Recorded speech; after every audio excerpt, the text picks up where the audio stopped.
Hey guys, in this video, I'll guide you through how to add Squarespace domain to Shopify. Alright, let's begin the video. First, open your Shopify store and go to the settings menu.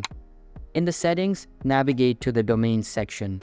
Here, click on Connect Existing Domain. You don't need to buy a new domain, just choose to connect an existing one. In the field provided, type in your domain name.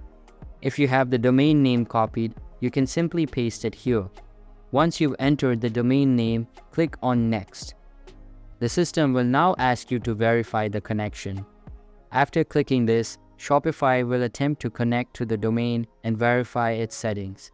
If successful, your domain will be connected and set as the primary one for your Shopify store. If additional steps are needed, such as adjusting DNS records or name servers, Shopify will provide specific instructions on which DNS records or name servers to update. Follow these guidelines to complete the connection process.